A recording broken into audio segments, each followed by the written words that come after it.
biasa dipanggil Kristal, domisilinya Jakarta. Dulu saya rakaminnya itu Data Science Batch 4. Untuk jurusannya saya dulu kuliah di Sains dan Teknologi Farmasi ITB. Sekarang bekerjanya di Bank BTPN sebagai IT Data Quality and Analytics.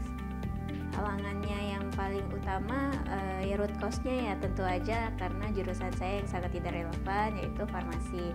Dimana kalau misalkan pekerjaan data pasti lebih nyari jurusan yang seperti IT atau matematika. Jadi sangat menghambat lah untuk bekerja di bidang data karena saya nggak punya pengalaman sama sekali juga. Sebenarnya saya nggak punya mimpi yang besar-besar banget yang bikin saya mendrive saya untuk mencapai bisa bekerja di bidang data itu adalah karena saya takut gak berkembang sih. Nah, makanya saya pengen cari pekerjaan yang yang bikin saya tetap pinter gitu. Nah, yang mulai menantangnya itu adalah ketika kita udah diberikan final project. Nah, final project itu kan sebagai first portofolionya kita sebagai student di Rakamin, dan itu bekerjanya secara kelompok. Ya challenge-nya di situ sih, karena kita ya pasti punya kesibukan masing-masing. Ya saya juga kerja full time, mungkin rekan kelompok saya juga ya punya pekerjaan lain. Ya akhirnya mungkin jadi kerja sendiri kayak gitu. Tapi ya nggak merasa sendiri juga sih kalaupun misalkan stuck, karena kita tetap bakal dibantu. Kita mengerjakan project itu tetap ditemenin sama tutor-tutor kami. Yang paling berkesan itu sebenarnya dulu itu saya juga pernah ikut bootcamp yang lain.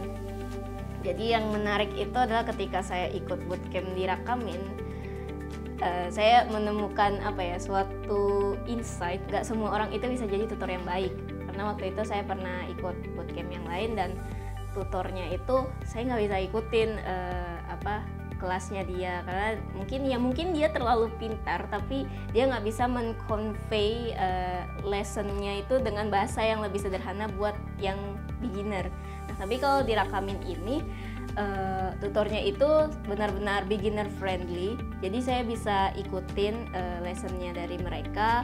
Dulu setelah lulus di Rakamin kayak nggak langsung dilepas begitu aja, kayak ya udah nih udah lulus, final project selesai, ya udah sana kalau mau cari kerja ya cari kerja sendiri. Nah, tapi enggak, kalau di Rakamin itu kita dikasih sesi-sesi tambahan untuk career preparation, kayak misalnya ada CV preparation, terus interview preparation, sama bagaimana kita cara membuat portofolio. Saya merasa lebih hidup ya dibandingkan dulu di pekerjaan saya yang dulu, karena ya lebih banyak pekerjaannya, lebih banyak challenge-nya, lebih banyak harus belajarnya. Bekerja di bidang ini tuh mau nggak mau emang dituntut harus selalu belajar. Ya, jadi buat teman-teman yang ingin shifting karir ke bidang data, ya tipsnya itu sebenarnya nggak banyak. Ya, yang pertama ya kita harus punya kemauan belajar yang tinggi, karena kalau kita bekerja di bidang teknologi itu emang ya pasti namanya teknologi pasti akan ada update-nya terus, akan ada suatu hal yang baru yang harus kita pelajari. Jadi kita harus selalu punya kemauan untuk belajar kayak gitu. Dan yang kedua, jangan cuma belajar aja, tapi karena kita berkarir jadinya kita pasti akan bertemu dengan orang. Nah, making good connection is a good skill gitu. Nah, yang terakhir terkait portfolio building, jangan lupa start with simple portfolio is fine. Jadi kalau misalkan teman-teman udah punya portfolio nih tapi kayak merasa itu terlalu simple, kayak terus malu buat di-publish, ya jangan, nggak usah ragu sih, kayak publish aja, karena itu ya karena kita pasti masuk sebagai entry level. Nah, itu kayak udah bisa menarik hati recruiter lah, kayak gitu sih.